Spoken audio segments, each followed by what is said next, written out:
Fala pessoal, eu tô muito empolgado de estar começando aqui mais uma temporada do One College Talk.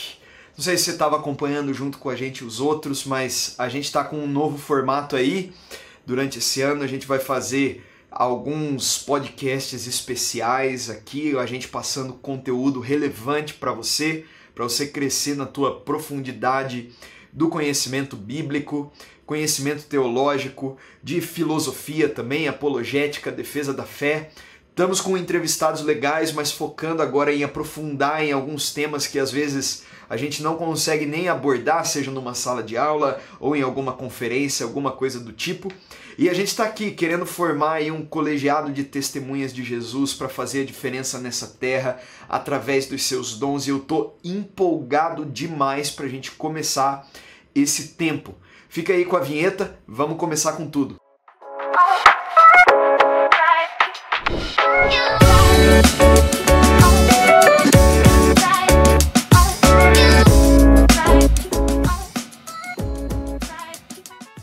Bom, eu não sei se você sabe o que significa o termo hermenêutica. E eu vou falar sobre esse negócio aí hoje. Se você não conhece, eu quero que você preste atenção, porque eu tenho certeza que vai mudar a tua compreensão sobre como você se relaciona com a Bíblia. Foi um dos temas que, inclusive, quando eu estudei lá no seminário teológico, mas fizeram diferença na minha vida até hoje. Você não precisa ser um teólogo para entender a Bíblia, você não precisa ser alguém que se dedica só a estudar isso, mas todos nós precisamos saber como nos relacionar com o livro de Deus e como interpretar. Hermenêutica é a arte de interpretação do texto. É uma matéria que, por exemplo, quem faz direito, né, ou até filosofia, vai estudar também na faculdade. Por quê? Você já deve conhecer aquela frase famosa que texto fora do contexto é pretexto. Como que a gente vai conseguir lidar com algo tão sério como é a própria Bíblia? É muito sério a gente poder interpretá-la e a gente entender exatamente o que a Bíblia está falando para os nossos tempos. E eu quero poder ler a Bíblia de uma maneira que eu não vou comprometer a mensagem dela. E ao mesmo tempo que eu vou permitir o Espírito Santo falar comigo livremente, eu também vou ler naquilo que o autor intentou falar para o seu tempo, para o seu povo, porque afinal de contas isso é a mensagem de Deus e a gente precisa aprender como aplicar ela nos nossos dias. E a gente vai ver que muitas vezes não é tão fácil assim a gente interpretar a Bíblia. E aqui eu vou estar abordando alguns conselhos, algumas regras, algumas coisas que vão ajudar muito você quando você estiver, seja no teu tempo devocional, seja preparando uma palavra, preparando uma pregação, seja você querendo estudar sozinho por conta, vai te ajudar muito. Quero começar aqui dando, por exemplo, um exemplo legal de como que a hermenêutica faz diferença. Você já deve ter lido aquele texto, João 9, por exemplo, quando Jesus ele cospe na terra, né? E ele faz lama para curar ali os olhos daquele cego. E eu sempre olhei para esse texto e me perguntei, por que será que Jesus precisou cuspir na terra para que ele pudesse curar um cego? Ele não podia curar diretamente? E aí a gente, olhando para o que é a hermenêutica, entendendo as regras de interpretação do texto, a gente consegue entender o que Jesus estava fazendo aqui. E eu quero dar esse exemplo para você da importância disso. É muito interessante que Jesus, na discussão ali de João 9, ele estava justamente em conflito com o grupo dos fariseus. Estavam tentando ali descredibilizar Jesus, né? Tirar o crédito dele e negar que Jesus era o Messias. Só que é muito interessante que uma dos sinais que o Messias traria quando viesse para a Terra era justamente curar um cego de nascença. Isso era algo que não se via até então. E somente o Messias, acreditavam isso naquela época, poderia curar um cego de nascença. Só que, se você olha para o texto, você vê que essa cura acontece em um sábado. E as pessoas estão justamente indo contra Jesus porque ele atuava em seu ministério no sábado. E eles estavam dizendo ali, alguns já falaram inclusive que Jesus estava dominado por demônios e estavam desacreditando do ministério messiânico de Jesus. que Jesus faz? Faz algo que, segundo a lei oral deles, que não era a mesma lei de Moisés, portanto a lei bíblica, uma série de mandamentos que eles mesmos criaram da própria cabeça deles, que não veio da parte de Deus, eles não podiam fazer barro no sábado. Então, eles eram tão religiosos, tão rigorosos, que se eles quisessem cuspir na terra, porque estavam lá com catarro na garganta e tal, eles precisavam cuspir na pedra e não na terra, porque se cuspissem na terra, na cabeça deles, eles iam estar fazendo barro. O que Jesus faz então? Ele cospe na terra, faz barro e ele aplica esse barro no olho do cego de nascença e ele faz algo tremendo. Ele diz o seguinte: agora você vai até o tanque de Siloé, você lava os seus olhos lá e você vai até o templo se apresentar para o sacerdote, porque ele vai julgar se você foi curado ou não. O que esse cego faz? Com o lodo ali, ele vai até o tanque de Siloé. E é interessante que o tanque de Siloé era conhecido como o tanque do Messias. Por quê? Porque tinha um salmo que eles faziam em formato de uma procissão que era pedindo pela vinda do Messias, do resgatador. Então o que eles faziam? Eles iam até o tanque de Siloé, pegavam água daquele tanque, e iam até a entrada do templo e derramavam essa água no templo, pedindo pela vinda do Messias. Basicamente entendendo então por que Jesus fez tudo isso. Jesus estava provando para aquele tempo que ele era o Messias enviado e que ele entendia de verdade a lei de Deus e ele tinha todo o crédito. Por quê? Quando aquele cego de nascença, que lembra, só o Messias poderia curar um cego de nascença, vai até o tanque de Siloé, que era onde eles faziam essa procissão pedindo pelo Messias, e chega no templo para ser examinado, curado, basicamente o que Jesus estava passando como mensagem? Eu cheguei, eu sou o Messias enviado para esse tempo, para esse mundo, eu cheguei, e eu sou aquele que trago a verdadeira lei, não vocês, e vocês precisam acreditar na minha mensagem. Sacou por que a hermenêutica é tão importante? Olha só como o texto fica rico quando a gente entende o que a Bíblia está falando. Senão daqui a pouco a gente está passando barro no olho dos outros aí, né? Por isso que a gente precisa entender o que o texto está falando. Vamos então um pouquinho para a gente entender melhor alguns termos importantes quando a gente fala sobre a interpretação dos textos. Primeiro, hermenêutica, como eu já falei, é a arte de interpretar o texto bíblico.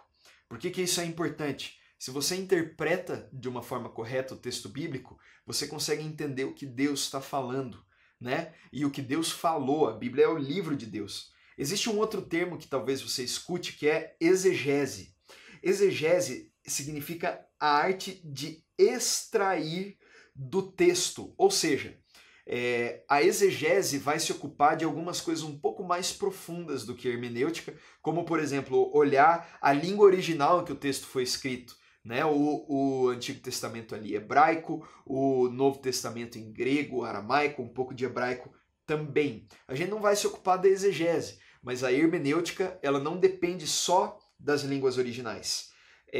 Mas a gente também vai usar um termo aqui que é perícope. Perícope significa um recorte. Por que isso é importante?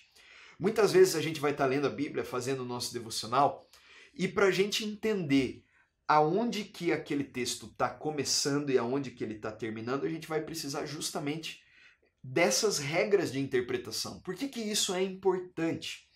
Muitas pessoas se enganam e não pegam a mensagem certa do que a Bíblia está falando naquele texto, porque cortam o texto.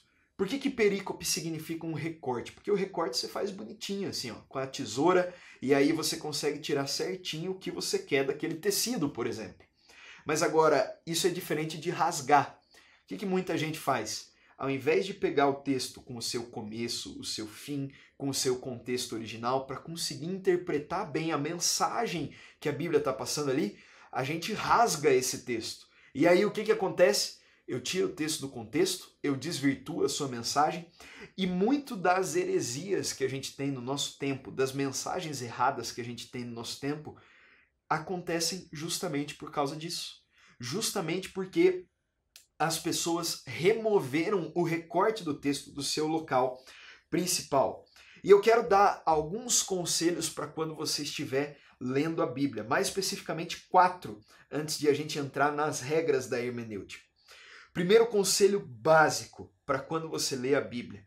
A Bíblia é um livro que você pode ler junto com o autor. Então segue o conselho, busque constante orientação de Deus. A Bíblia é o único livro que você pode sentar do lado do autor, perguntar para ele, se comunicar com ele, deixar ele explicar o próprio texto para você. Tem um conceito na teologia que a gente chama o conceito da iluminação. O que é isso? A Bíblia ensina lá em João 14, 26 que o Espírito Santo nos ensinaria todas as coisas a respeito da própria palavra de Jesus e que quando a gente estivesse lendo a Bíblia, então a gente pode confiar que o Senhor vai estar nos iluminando para a compreensão dela. E a gente vê, por exemplo, heróis da fé como George Miller, um grande avivalista e foi ali aquele cara que dedicou a sua vida para os órfãos lá na Inglaterra. Ele leu a Bíblia mais de 200 vezes durante a sua vida. Olha só que coisa linda, né? Só que é interessante que todas essas vezes ele leu de joelhos. O que isso quer dizer? A gente vê que a Bíblia é um livro que precisa ser lido debaixo de oração. E talvez você tenha frases tipo assim, por que eu não escuto a voz de Deus? Por que eu não compreendo o que Deus fala? Talvez seja porque você não está lendo a Bíblia junto com o seu autor, que é Deus. Você não está lendo a Bíblia junto com aquele que a inspirou e que pode aplicar a mensagem no teu coração. A Bíblia é um livro vivo. Hebreus vai dizer que a palavra de Deus é viva e inspirada, mais penetrante do que uma espada de 2 gumes. Ou seja, a Bíblia fala e você precisa buscar o conhecimento de Deus a respeito daquelas passagens. Outro conselho, aborde todas as passagens com muita humildade. Como assim? Sem predisposições àquele texto. Muitas vezes, e é daí que nascem muitas heresias e alguns conceitos errados, a gente já vai ler um texto com toda uma carga cultural e com toda uma carga de, muitas vezes, de coisas que você sempre pensou e que culturalmente, ou que você já escutou de outros pastores, outras pessoas, foi algo que você sempre escutou assim e por isso você nem pensa direito naquilo que você está lendo. Eu vou dar um exemplo bem bobo. Por exemplo, você já deve ter escutado, porque quando Paulo estava na estrada de Damasco indo perseguir os cristãos, ele vê a luz de Jesus e ele cai do cavalo. Abre lá em Atos 9, procura comigo. Onde que o texto está falando de cavalo ali? Não tinha cavalo no texto. Por que as pessoas falam então que Paulo caiu do cavalo? Alguém colocou um cavalo ali no texto, né? E isso daí vai mostrar pra gente algo muito interessante. Muitas vezes a gente insere algumas coisas no texto. A Bíblia não fala como que Paulo estava se locomovendo ali. Ele podia estar a pé, ele podia estar de jumento, ele podia estar de camelo, mas era provável que não fosse um cavalo pela região aonde ele estava andando. Então, olha só que coisa. Obviamente, essa não vai ser algo que vai mudar a mensagem, mas tem alguns textos que mudam. Por exemplo, Apocalipse 3:20, né? Jesus vai estar falando à igreja de Laodiceia e está falando porque é melhor que você fosse, né, frio do que você fosse quente, do que se você fosse morno. Porque já que você não é nem frio nem quente, eu vou te vomitar da minha boca. E aí o que as pessoas pensam? É melhor eu nem ser crente, tá? Do que eu ser um crente morno. Mas é isso que a Bíblia fala no todo? É melhor então eu nem ser salvo? Não. O que a gente vai estar vendo? No contexto histórico, Laodiceia ficava no meio de 2 cidades, Hierápolis e Colossos. Olha só que interessante, de Hierápolis fluíam fontes de águas térmicas, quentes, né? E as pessoas usavam essa água com fontes medicinais, usavam essa água para relaxamento, ela tinha muitas finalidades. Mas já de Colossos fluíam águas geladas das montanhas. Essa água era ótima para ser bebida, porque a neve derretida ali vinha, né? E era uma água potável, boa, ela servia para alguma coisa. Mas quando chegava no Planalto de Laodiceia, os 2 canais se juntavam e por conta dos sedimentos rochosos se tornava uma água que era impossível de se beber, era uma água morna, pastosa, e você não podia fazer nada com essa água. Então o que significa para Jesus ser morno? Significa ser um crente que não serve para nada. Então A água gelada tinha uma utilidade e a água quente tinha uma utilidade, mas a água morna não. Ou seja, ele não está falando de salvação ali. E isso é importante para a gente estar entendendo a mensagem de Deus, porque justamente a gente pode estar às vezes entendendo e falando algo errado. Outra coisa importante, leia a passagem diversas vezes com muita atenção. Quando a gente lê a Bíblia com atenção, a gente nota coisas que a gente não notava antes. E é sempre aí que o Espírito Santo fala com a gente. Lembra, a Bíblia é viva. E outro conselho, faça muitas perguntas ao texto. Muitas vezes você vai entender o significado certo do texto simplesmente sendo curioso. Se você for curioso, se você fizer perguntas para o texto, você vai entender melhor. Tipo assim, o que o autor estava querendo dizer quando ele escreveu esse texto nesse contexto? Por que Jesus tem essa atitude aqui? Com quem que ele estava falando? O que aconteceu antes para ele chegar nessa conclusão?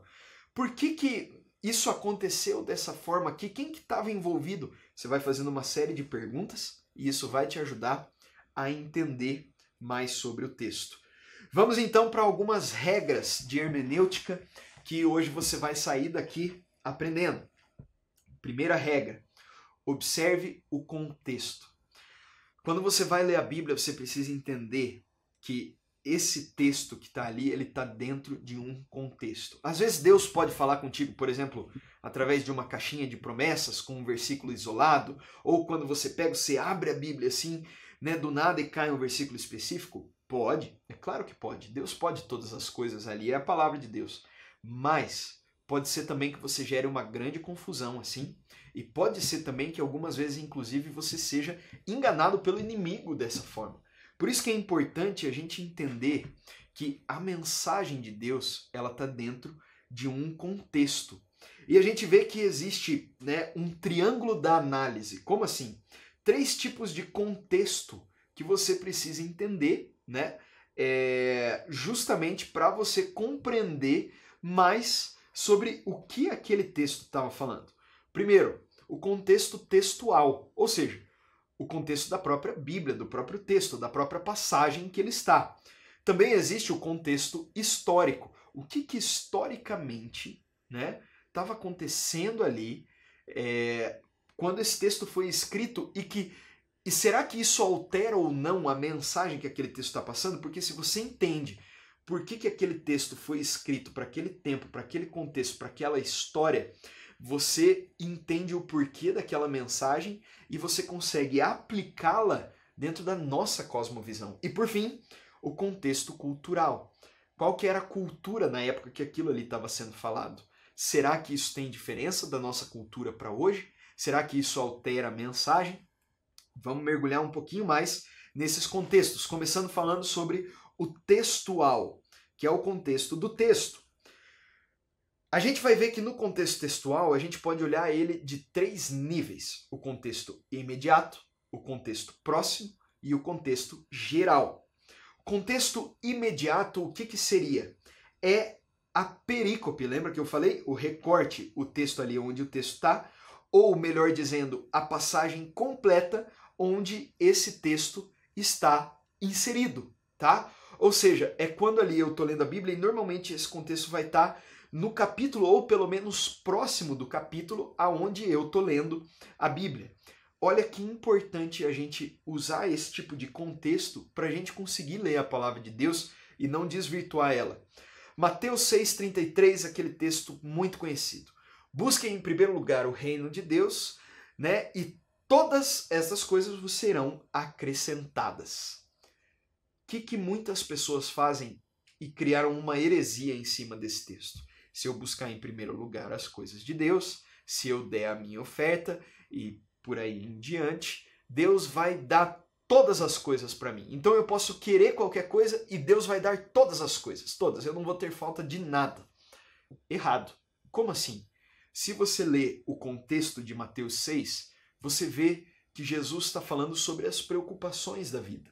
E ele cita preocupações básicas. Ali ele está falando sobre vestimenta, sobre alimentação, ele está falando sobre o básico da vida. E ele está dizendo aqui o seguinte: se você se ocupar do meu reino em primeiro lugar, fique tranquilo, eu olho para as suas necessidades básicas, você não vai ter falta do que vestir, do que comer, se você se lançar no propósito do meu reino.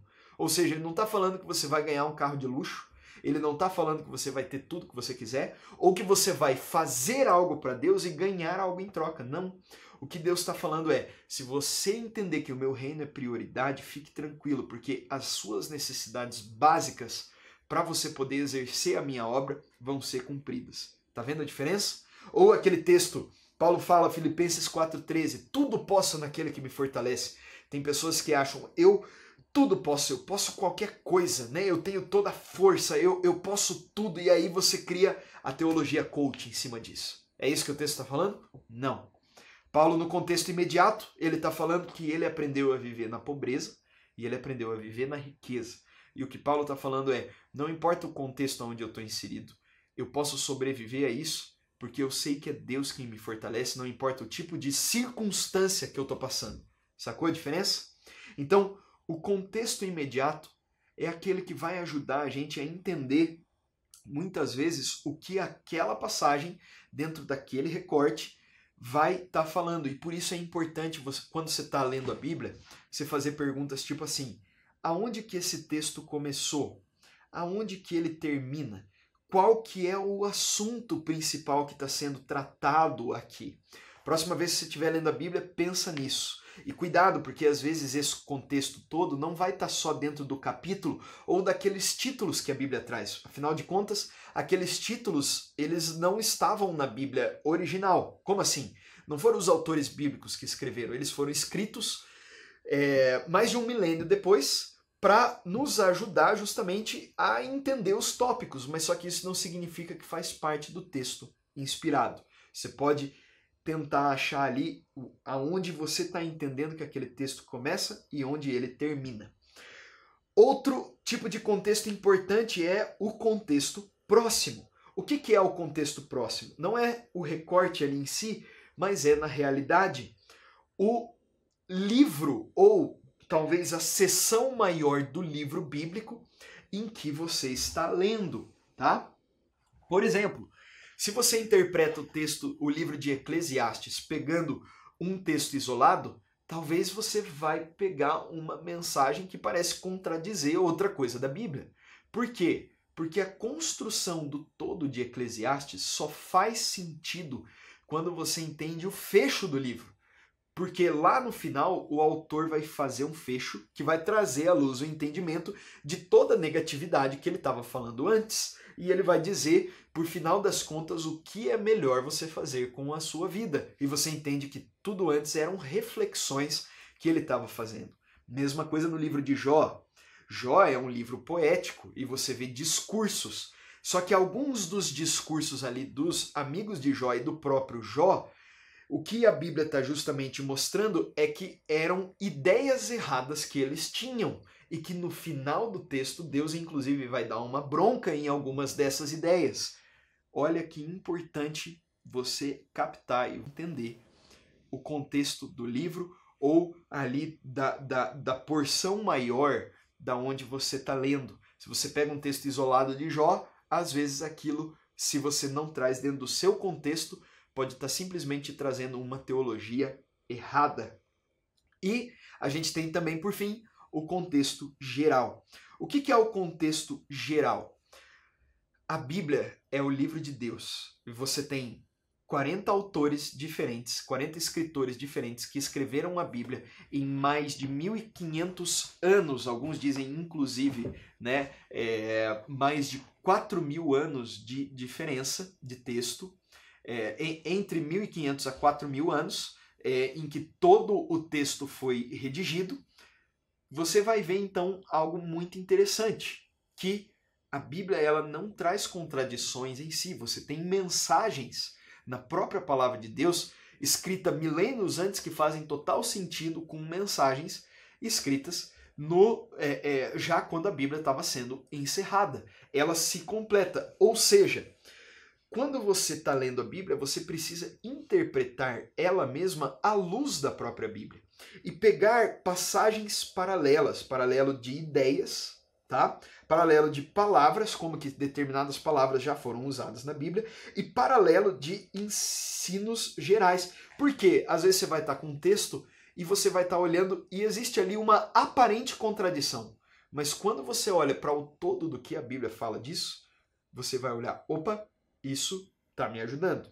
Vou dar um exemplo. Você olha Tiago e Romanos, tem algumas coisas que parecem contradizer, porque a Bíblia está falando em Romanos que né, o que não importa para a salvação é as obras, né? Mas agora você vai ler em Tiago que sem obras a nossa fé é morta. Parece que esses dois textos estão se contradizendo, mas quando você olha para o todo da Bíblia e para todos esses contextos que eu falei, você vai entender que Tiago, na realidade, o que ele estava falando era a respeito de que as obras elas viram um verdadeiro sinal de se você foi salvo ou não. Ou seja, é posterior à salvação, não antes da salvação. Eu não faço boas obras para ser salvo. Eu faço boas obras porque eu fui salvo. E isso vai mostrar que a minha fé é viva. Então Romanos está falando mais sobre antes da salvação. Eu não preciso fazer obras para ser salvo. Mas uma vez que eu fui salvo, é isso que Tiago está falando. Eu preciso mostrar as boas obras. E isso a gente só vai entender no contexto geral do que a Bíblia fala. Vamos lá, né? Esse foi o contexto textual e eu quero olhar para o contexto histórico e cultural.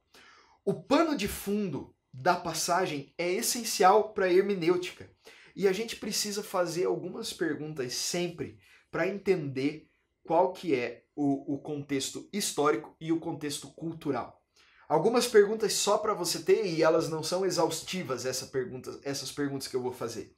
Mas a primeira, quem foi o autor? Quem escreveu esse texto? Por que isso é importante? Muitas vezes você vai conseguir entender melhor o significado de uma passagem justamente por entender a cosmovisão e a visão do autor que estava escrevendo, tá?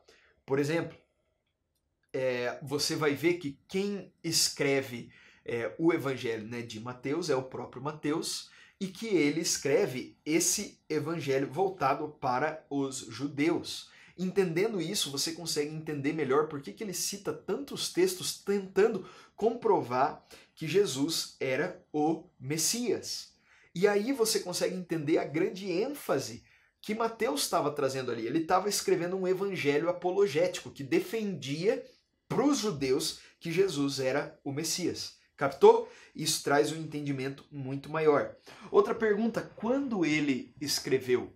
É muito legal você entender justamente esse momento em que as cartas foram escritas, por exemplo, ou o Antigo Testamento, se as passagens aconteceram quando o povo estava ali antes de ir para o exílio, depois de ir para o exílio, porque isso vai trazer uma compreensão muito melhor para você da mensagem que está sendo transmitida e do que aquele texto está falando e está passando. Outra pergunta importante, para quem ele escreveu?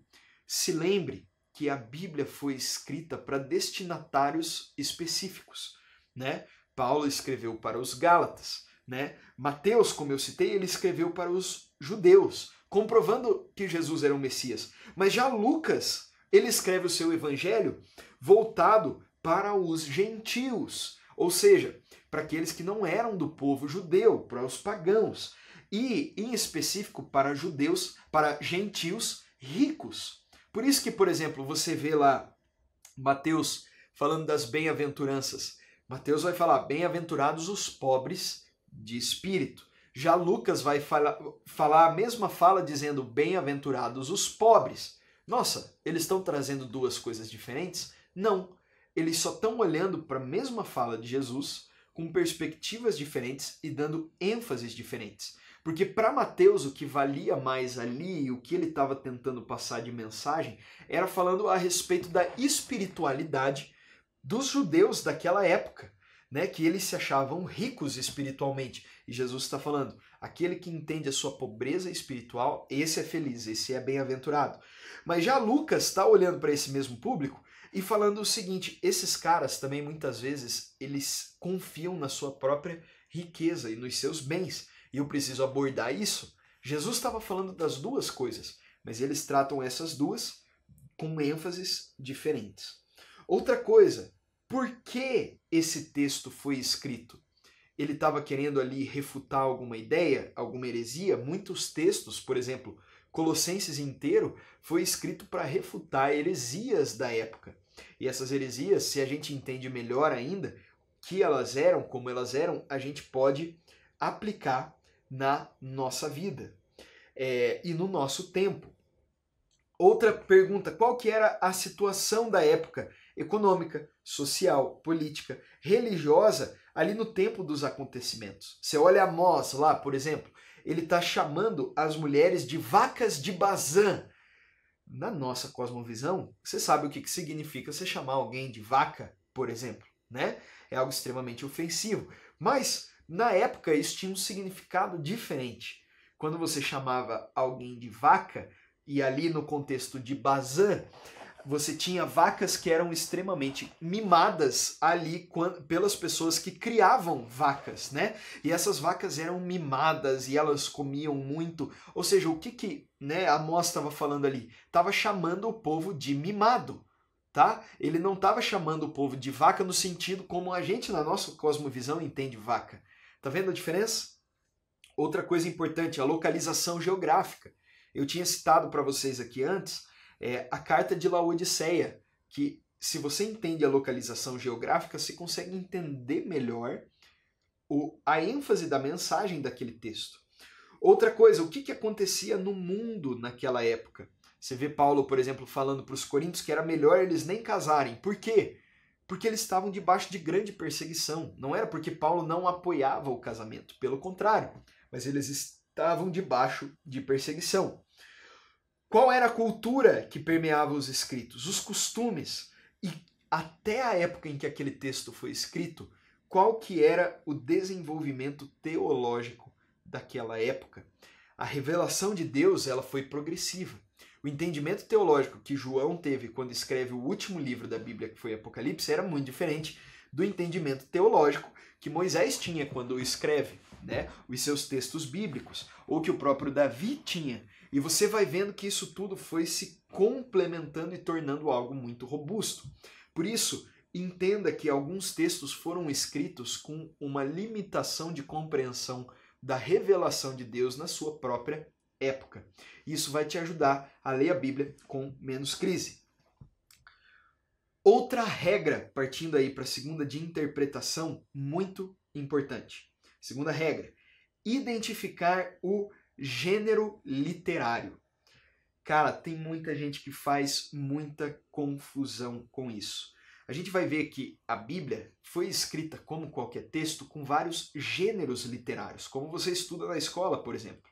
E você vai ver que cada texto bíblico pede para ser interpretado de acordo com o seu próprio gênero. Como assim?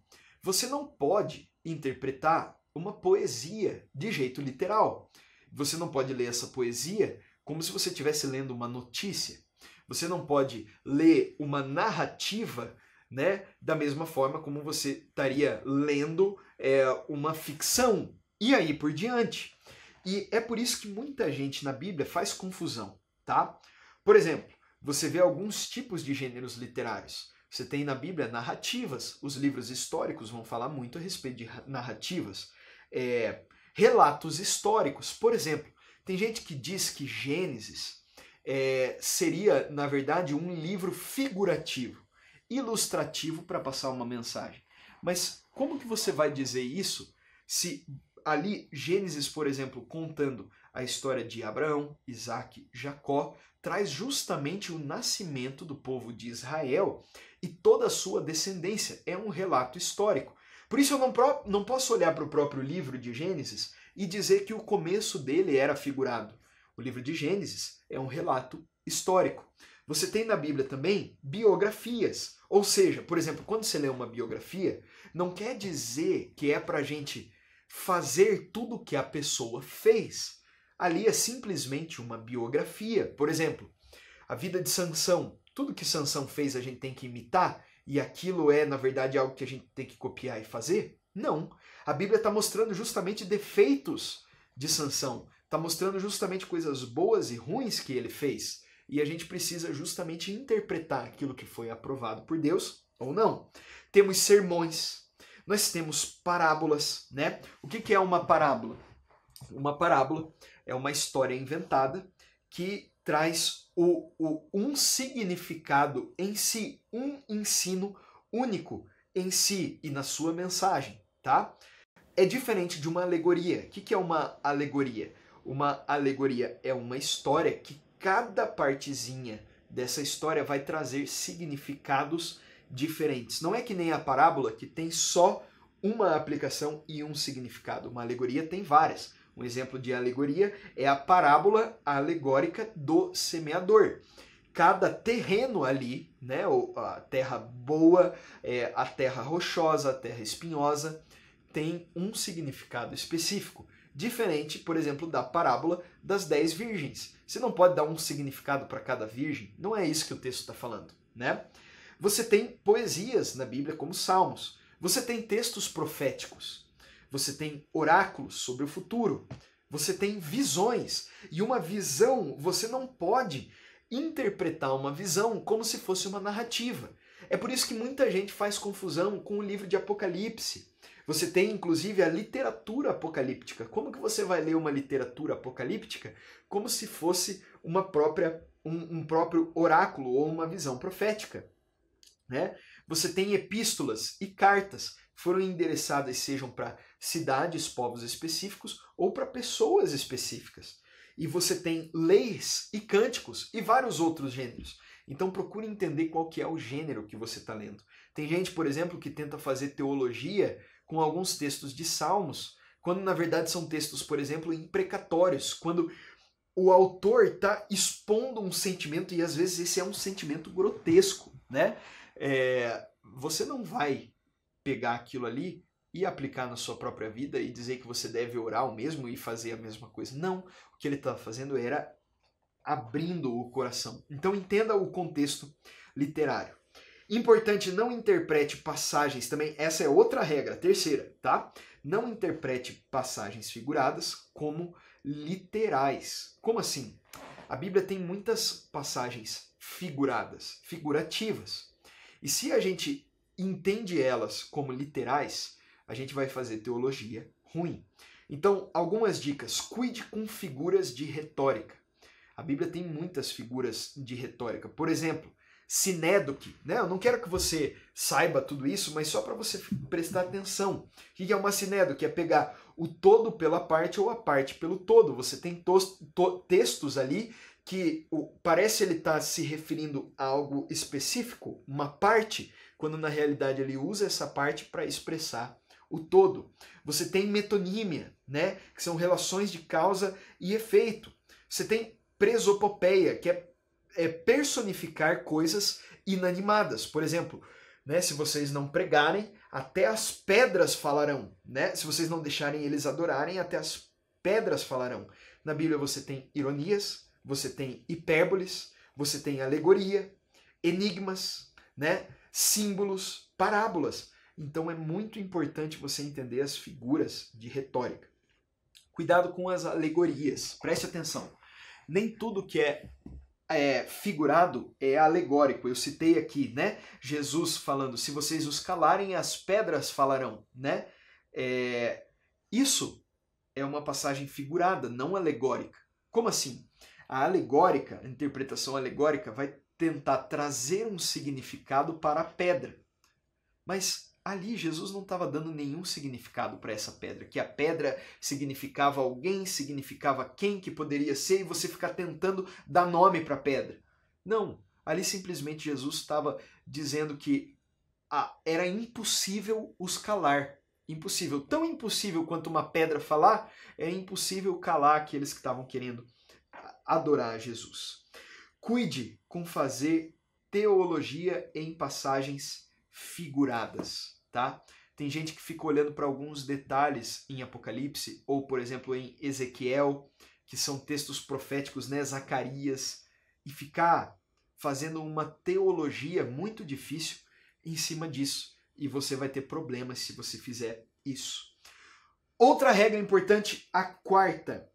descubra o significado diverso de uma mesma palavra. Como assim? Você tem várias palavras na Bíblia que vão significar coisas diferentes, uma mesma palavra. Só um exemplo. Israel é o nome de uma pessoa, que é Jacó, no caso, é o nome também depois da tribo do norte, é o nome também do povo de Deus. Ou seja, vários significados para uma mesma palavra. Algumas dicas legais. Muitas bíblias de estudo vão trazer para algumas palavras ali, né? Ali na nota de rodapé, de algumas palavras-chave importantes, até o próprio significado dela no texto original. Pega uma boa bíblia de estudo. Inclusive, talvez você está se perguntando tudo isso do contexto histórico. Nossa, como que eu vou saber isso? Muitas bíblias de estudo boas vão trazer esse contexto. Deixa a dica aí, por exemplo, uma bíblia que eu gosto de estudo, a Nova Almeida Atualizada, bíblia de estudo. A bíblia de estudo da NVI, uma bíblia muito boa. Se você precisa ali filtrar algumas coisas de teologia, que vai ter uma ênfase bem calvinista, mas a própria Bíblia de Genebra é uma bíblia ótima de estudo, né? Outra dica dentro disso, dos significados diversos de uma palavra. Tome as palavras em seu sentido usual ou comum. Tem que entender, né, em que outros lugares essa palavra já foi usada na Bíblia, para justamente não tentar distorcer essa palavra. Observe o contexto da frase. E isso é importante. Por exemplo, manga, né, em português. Manga, se está dentro de uma frase, significa fruta. Mas se está dentro de outra frase, significa o pedaço daquela roupa que você está usando, né? Então, o contexto da frase vai te ajudar a entender a palavra que está ali. Né? Observe a gramática e cuidado com os hebraísmos. O que são hebraísmos? São expressões hebraicas, né, que eram utilizadas naquela época, que eles entendiam muito bem, mas às vezes a gente não entende. Por exemplo, tá? Muitos números na Bíblia são simbólicos. O número 10 significa vários. O número 40 muitas vezes significa abundância ou muitos. 7 ou 70 significa algo completo ou muito completo. A Bíblia também tem algumas linguagens simbólicas que são hebraísmos. Por exemplo, comer significa meditar. Então, quando lá eles falam, né, por exemplo, em alguns lugares, de acordo com o contexto, eu comi o rolo e tal, algo do tipo, ele estava meditando. Lá, quando Jesus, né, está falando, por exemplo, usando uma expressão peculiar daquela época do grego e hebraico, né? Aquele que não aborrecer a sua família não pode me seguir.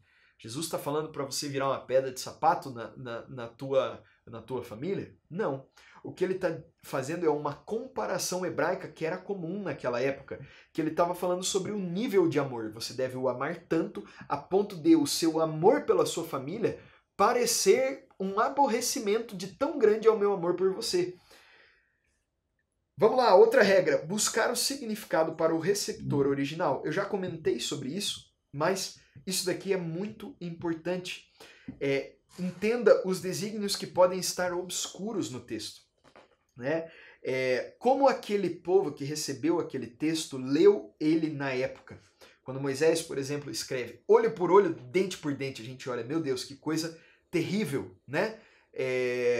Moisés falando olho por olho, dente por dente, mas se você olha para um contexto, né, de 3.000 anos aí praticamente antes de Cristo, você está olhando para aquilo ali e aí você entende o que Moisés estava falando. Naquela época você não tinha regras, então se alguém furava o teu olho, você matava a pessoa. Se alguém roubava o teu boi, você botava fogo na casa da pessoa. Não tinha lei, não tinha ordem. O que Moisés estava falando aqui? Vamos julgar em justa medida. Olha só como fica diferente o texto. O significado é completamente diferente. Tire a sua lente cultural para ler o texto bíblico. Outra coisa, tire ideias do texto e não textos para as suas ideias. Isso é muito importante. Tem gente que caça textos para fundamentar as suas próprias ideias. Gente, isso vai dar muito errado. Porque você precisa, na verdade, interpretar o texto com aquilo que ele próprio está falando. Outra regra, 7ª, interprete textos difíceis à luz de textos fáceis. tem alguns textos na Bíblia que a gente vai ler e a gente vai ficar, meu Deus, o que isso está querendo dizer? O que você precisa entender? Pegue outros textos que a própria Bíblia já fala sobre isso e ajude a interpretar um com o outro. Por exemplo, você vai ver lá Mateus 24 e 25, Jesus está falando um sermão profético a respeito do fim dos tempos. E aí você lê Apocalipse e depois você fala, meu Deus, que difícil de eu entender isso daqui. Começa pelos textos fáceis e tenta entender o que realmente foi dito claro por Jesus lá nos evangelhos sobre o fim dos tempos. Opa, entendi isso daqui. Aí você vai ler Apocalipse de um jeito diferente porque não vai se contradizer. Entendeu?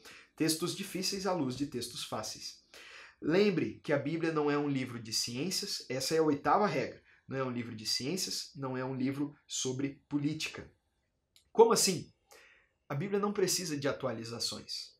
Obviamente, se você lê lá, tem textos da Bíblia que vão dizer que os morcegos eram aves. Hoje a gente entende que um morcego não é ave, mas agora isso descredibiliza a Bíblia. A gente está falando sobre milênios de tempos atrás e a ênfase do autor bíblico ali não era fazer biologia, era na realidade passar uma mensagem espiritual, né?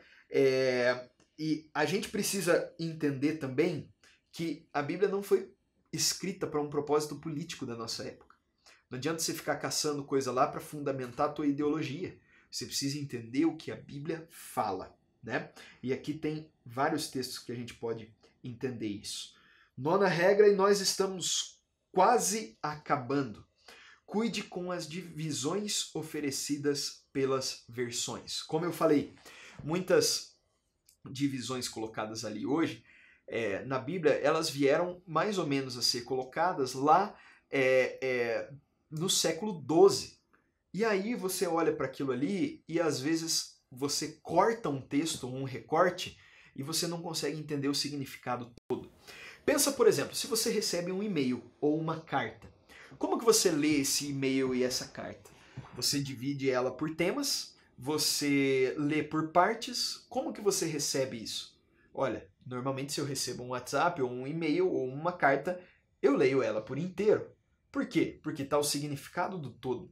Ou seja, quando Paulo envia uma carta, ele estava enviando uma mensagem específica para um povo específico. Por isso que é tão legal, por exemplo, uma dica, pegue a Bíblia, né, pegue ali uma carta de Paulo, por exemplo, e tente ler ela toda, você vai ver como vai mudar o significado para você. A gente está partindo aqui para o final e eu quero só encerrar dizendo para você que a Bíblia é o que nós temos de mais importante nas nossas mãos. É através da Bíblia que nós vamos entender sobre o caráter de Deus, sobre a verdade de Deus, a própria mensagem de Deus. É muito importante nós ouvirmos Deus se comunicar direto no nosso coração, ouvir a voz dele, mas a gente precisa tudo provar se isso está debaixo da palavra de Deus, porque o diabo pode tentar fazer uma série de confusões. E eu sei que muitas pessoas estão escutando justamente para tentar compreender como que eu posso ler e entender melhor e justamente ouvir a própria voz de Deus. Eu acredito que essas dicas vão poder ser muito importantes para você. Use materiais de apoios, como eu falei, pessoas confiáveis que falam a respeito daquele texto. Usar comentários bíblicos, se você quer se aprofundar ainda mais, você pode buscar comentários bíblicos, dicionários bíblicos, você pode pegar panoramas bíblicos, tem manuais bíblicos que vão dar para você, por exemplo, se você procura um manual bíblico, coisas básicas sobre cada um daquele livro, dos livros da Bíblia, e vão te dar panoramas sobre para quem que foi escrito, quando foi escrito, qual que é o propósito do livro, as mensagens principais, e isso vai te ajudar muito, tá? A gente fica por aqui, fica ligado no próximo episódio, e eu só quero dizer para você, se você curtiu, curte aí, compartilha, e compartilha principalmente com as pessoas que você quer que tenham uma visão profunda da Bíblia, que você quer que aprendam a ler ela de uma maneira bonita. Deixo a última dica. A Bíblia deve ser lida de maneira sobrenatural. Como assim? Deus fala por meio da palavra. Deixa Ele falar contigo. Deus abençoe e até o próximo One College Talk.